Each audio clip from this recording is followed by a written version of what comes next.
దయాప్రాప్తురాలా, నీకు శుభము. ప్రభువు నీకు తోడై ఉన్నాడు. మరియా, భయపడకుము, నీవు దేవుని వలన కృప పొందితివి. ఇదిగో, నీవు గర్భము ధరించి కుమారుని కని ఆయనకు యేసు అను పేరు పెట్టుదువు. ఆయన గొప్పవాడై సర్వోన్నతుని కుమారుడనబడును. నేను పురుషుని ఎరుగని దాననే, ఇది ఎలాగూ జరుగును? పరిశుద్ధాత్మ నీ మీదికి వచ్చును, సర్వోన్నతుని శక్తి నిన్ను కమ్ముకొనును గనుక పుట్టబోవు శిశువు పరిశుద్ధుడై దేవుని కుమారుడనబడును. ప్రభు దాసురాలను, నీ మాట చెప్పున నాకు జరుగును గాక.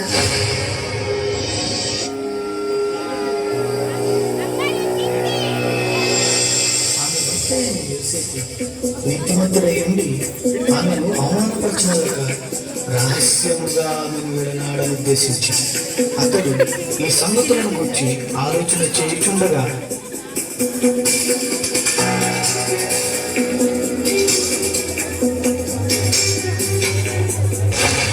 దావీదు కుమారుడైన యోసేపు, నీ భార్య అయిన మరియను చేర్చుకొనుటకు భయపడకుము. ఆమె గర్భము ధరించినది పరిశుద్ధాత్మ వలన కలిగినది. ఆమె ఒక కుమారుని కనును. తన ప్రజలను వారి పాపముల నుండి ఆయనే రక్షించును గనుక ఆయనకు యేసు అను పేరు పెట్టుదువు. యోసేపు నిద్ర మేలుకొని ప్రభువు దూత తనకు ఆజ్ఞాపించిన ప్రకారం చేసి తన భార్యను చేర్చుకుని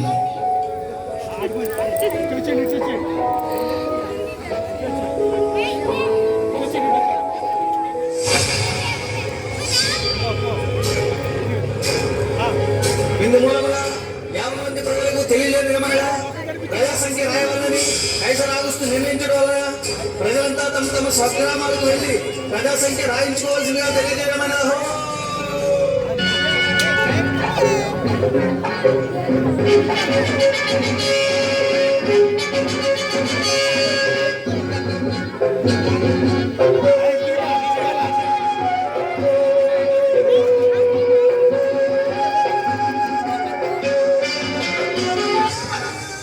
అమ్మా, నా భార్య నుండి చేయలేదు. మీ ఇంట్లో కొంచెం స్థలం ఇస్తారా? క్షమించండి అయ్యా, మేమే చాలా మంది ఉన్నాము. మా ఇంట్లో మాకు స్థలం లేదు.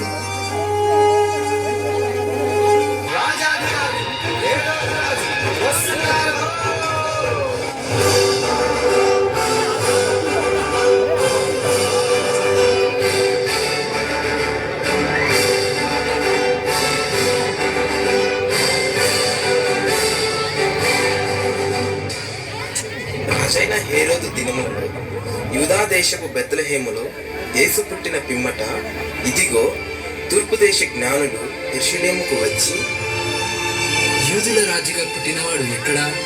తూర్పు దిక్కున మేము ఆయన నక్షత్రమును చూచి ఆయనను పూజింపవచ్చుతిమి.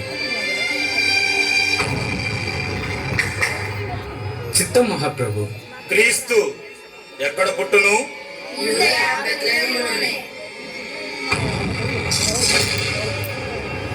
సరే, మీరు వెళ్ళి ఆ శిశువు విషయమై జాగ్రత్తగా తెలుసుకొనగానే నేను వచ్చి ఆయనను పూజించినట్లు నాకు వర్తమానము తండి.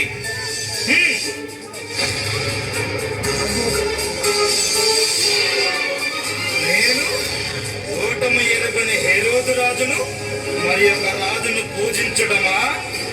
అసంభవం.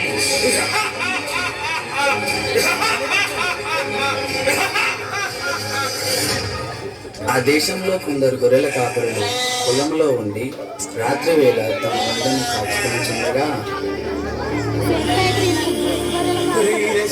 ఈసారి సంపత్తుందిరా, ఈసారికి గొర్రెలకు చేస్తా మళ్ళీ ఈరేసా ఏం చెప్పరా మళ్ళేసా, ఈసారికి మనల్ని కాసుకోవడం పెద్ద బాధగా ఉంటే గొర్రెలు కూడా కాలేంట్రా. భయపడకుడి, ఇదిగో, ప్రజలందరికీ కలుగబో మహా సంతోషకరమైన సువర్తమానము నేను మీకు తెలియజేయుచున్నాను. దావీదు పట్టణమందు నేడు రక్షకుడు మీ కొరకు పుట్టి ఉన్నాడు. ఈయన ప్రభు అయిన క్రీస్తు. దానికిదే మీ కానవాలు. ఒక శిశువు తొట్టి గుడ్డలతో చుట్టబడి ఒక తొట్టిలో పండుకొని ఉండుట మీరు చూచెదరు. మన కోసమే బెత్లెహేములో యేసయ్య పుట్టాడంట.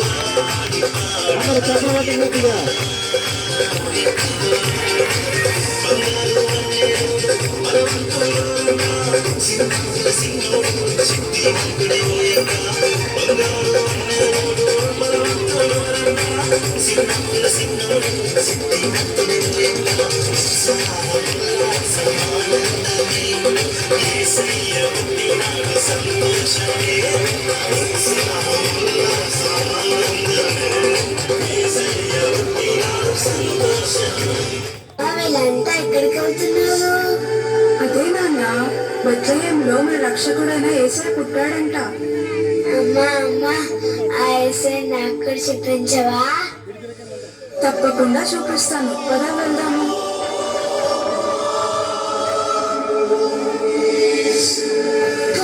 యేసయ్య ఎంత ముద్దుగా ఉన్నాడో.